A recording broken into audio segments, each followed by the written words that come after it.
All right, guys, welcome to Module 4, Part 1, How to Reach Seller Support for Help. So this is going to be your main account. So once you get approved and sign in, this is how it's going to look like. So just right off the bat, try to get familiar with everything that's in here. So Walmart's always going to have stuff going on here. Um, they have like information up here of changes you can look at from time to time. Your inbox. So you want to look here. This is where you're going to be notified if you have like a FBM order or if a customer reaches out to you.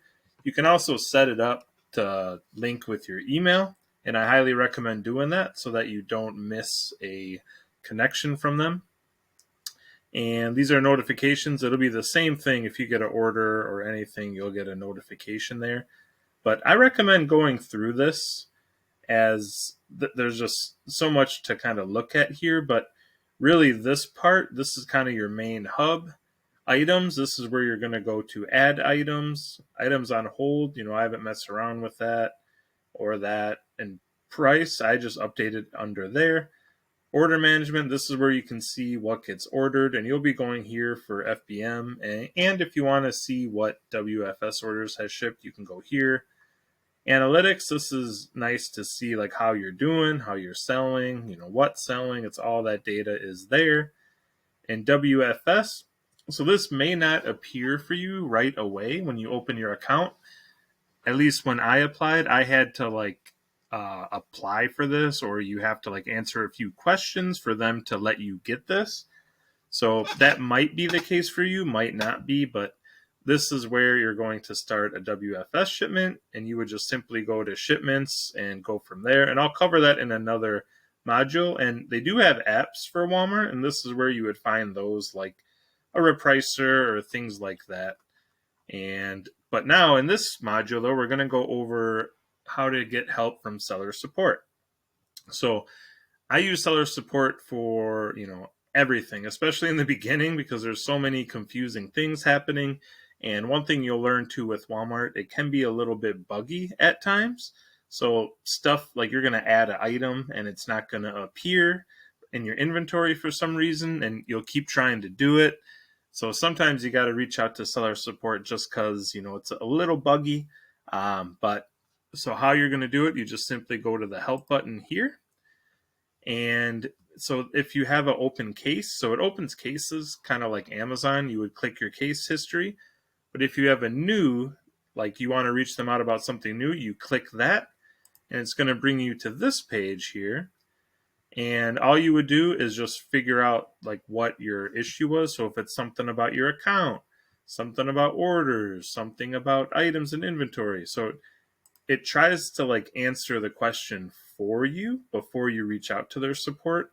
So we'll just say it's like a general item related question.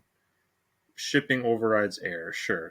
And I'm not sure what that is. I've never had that happen, but so you can see they try to give you some articles and blogs to kind of answer that question for you. But if they can't, you'll either open the case via email and they'll be able to respond to you via email. You can have a live chat with the team there, and you can see their hours 8 a.m. to 10 p.m. Eastern time, or you can request a callback. And one thing you'll notice too, it depends on what you're looking for help with, that sometimes the only option may be email. So just keep that in mind when you're trying to look through these. So look, you can see how this, why am I unable to acknowledge orders? It's going to show you some links to questions you can try to get answered yourself. Then if you're like, nope, I just want help right away, you can hit no. And look, see, it brings you then to this. But some of these, they will only be email option. Unless they changed it or they added those two. I hope they did, because that would be super helpful. But yeah, this is how you would reach out to seller support from Walmart. And there is a WFS number. So this number is typically for Walmart to reach out to them about like WFS issues.